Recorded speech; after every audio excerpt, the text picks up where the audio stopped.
नमस्कार बच्चों, कैसे हो? स्वागत है साइंस हरियाणा यूट्यूब चैनल खास हरियाणा बोर्ड स्टूडेंट्स के लिए। तो बच्चों, पहले यूनिट में के बारे में हम पढ़ रहे हैं। हमने मैग्नीशियम रिबन का एक्टिविटी करके देखी, जलाकर देखा। हमें पता लगा रासायनिक समीकरण क्या होता है और उसे संतुलित करना भी सीख लिया है। इस लेक्चर के अंदर बच्चों, जो बच्चे ना छोटी छोटी गलतियां करते हैं इक्वेशंस, केमिकल इक्वेशन यानी कि रासायनिक समीकरण लिखते हुए, उनको दूर करना इस छोटे से वीडियो का लक्ष्य है बच्चों। जो अच्छे बच्चे हैं बच्चों, इनको जरूर ध्यान दें, ताकि क्योंकि ये अपने 3-4 चैप्टर में लगातार हमें इक्वेशंस लिखनी है पहले 3 चैप्टर्स के अंदर। तो इन छोटी छोटी बातों पर ध्यान देना बहुत जरूरी है। तो बच्चों, ये बात पहले दिन ही तुम्हें बताई गई कि बाईं ओर अभिकारक होते हैं और दाईं ओर उत्पाद होते हैं, प्रोडक्ट्स, यानी जो चीज़ बनी है, जो चीज़ आपस में क्रिया कर रहे हैं, उनको हम अभिकारक कहते हैं। तो बच्चों, जैसे कि हमने मैग्नीशियम रिबन जला के देखा है, तो मैग्नीशियम जब जलता है तो ऑक्सीजन से क्रिया करता है। तो यहाँ ये दोनों क्या है? अभिकारक के रूप में। जलने के बाद सफ़ेद रंग का पाउडर बना, जिसे हम मैग्नीशियम ऑक्साइड कहते हैं। वो क्या बना था? उत्पाद। तो बच्चों, पहले अभिकारक होते हैं बाईं तरफ, उत्पाद होते हैं दाईं तरफ। दूसरी बात बच्चों, समीकरण हमेशा संतुलित होनी चाहिए। जैसे मैंने कई बार बताया, तराजू में हम दोनों तरफ, एक तरफ चीनी या नमक या कोई भी चीज़ रखते हैं, दूसरी तरफ 1 किलो का बट्टा होता है, दोनों तरफ बराबर होना चाहिए। इसी तरह से समीकरण में बाईं तरफ, जिसमें अभिकारक के अंदर परमाणुओं की संख्या और उत्पाद की ओर परमाणुओं की संख्या बराबर होनी चाहिए। जैसे कि यहाँ पे क्रिया दर्शाई है, हाइड्रोजन गैस और क्लोरीन गैस की आपस में क्रिया होती है और बनता है हाइड्रोक्लोरिक अम्ल, HCl। तो बच्चों, यहाँ पे जैसे पहले मैंने सिंपली लिख दिया, हाइड्रोजन गैस का सूत्र होता है H2, क्लोरीन गैस का सूत्र होता है Cl2, हाइड्रोक्लोरिक अम्ल का सूत्र होता है HCl।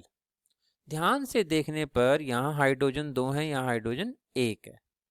तो समीकरण को संतुलित करने के लिए मैंने यहाँ पे 2 लगा दिया, तो समीकरण हो गई संतुलित। तो दूसरी बात क्या ध्यान रखनी है? समीकरण सदैव संतुलित होनी चाहिए।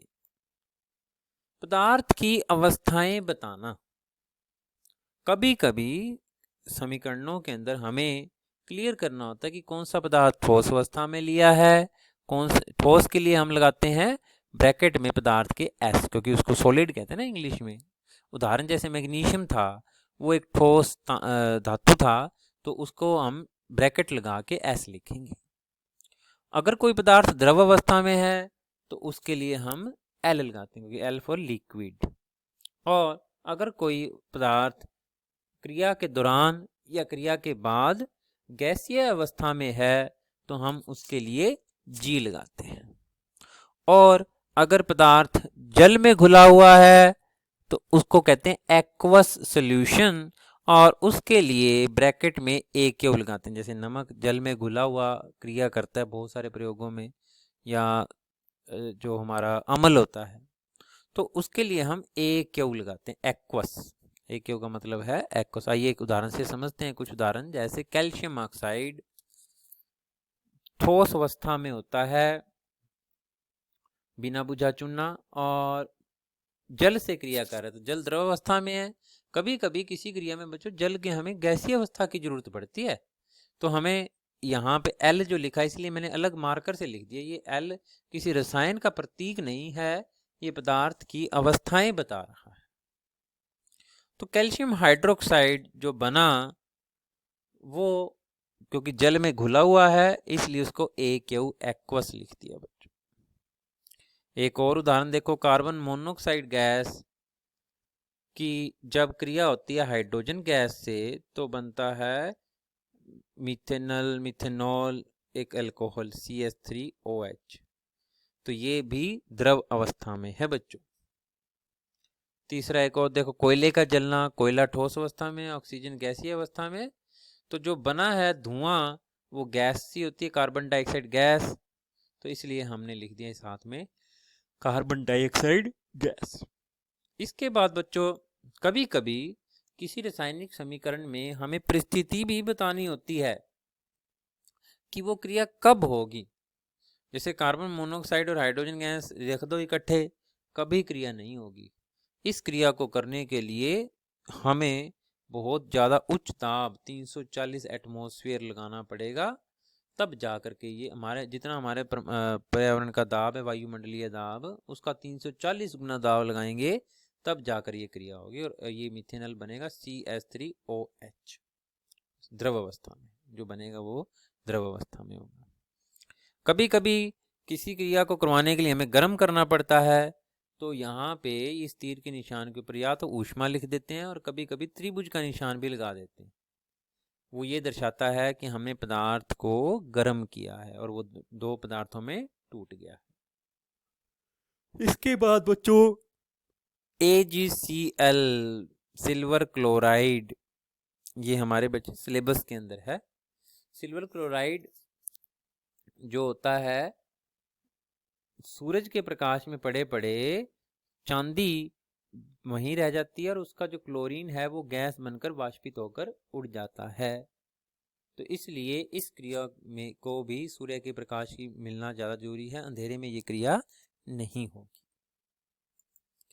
क्रिया के बाद कभी कभी कोई पदार्थ अगर गैस बन के ऊपर उड़ रहा है तो उसके लिए हम तीर का निशान दिखा देते हैं। जैसे H2 गैस के बुलबुले बनकर जा रहे हैं बाहर, तो ये तीर का निशान क्या दर्शाता है कि H2 गैस बाहर जा रही है।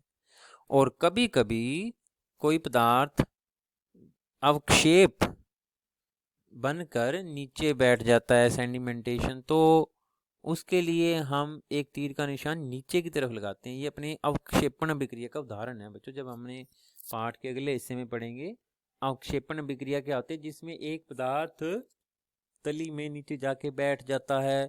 यहाँ नमक घुला हुआ रहेगा जल के अंदर, लेकिन बेरियम सल्फेट, ये सारी AQ भी लगाना चाहिए बेटे इस क्रिया के दौरान, समझाने के दौरान।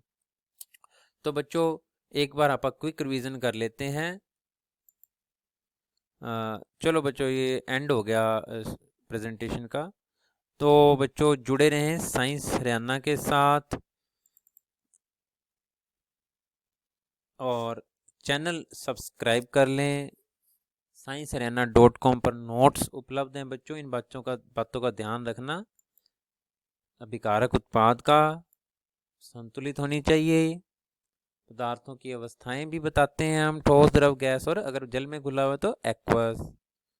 और ये उदाहरण हो गए, ये हो गई परिस्थितियां भी बता सकते हैं हम। और पदार्थ गैस अवस्था में है कि ठोस अवस्था में नीचे बैठ गया है, तो ये भी बताते हैं। बहुत सारी बातें बच्चे। देखो आपको अगर आगे साइंस लेनी है तो ये लेक्चर बहुत काम आने वाला है बच्चों। थैंक यू बच्चों। चैनल सब्सक्राइब करें, आगे शेयर करें, ताकि बाकी बच्चों की भी अच्छे ढंग से हेल्प हो सके। थैंक यू बच्चों।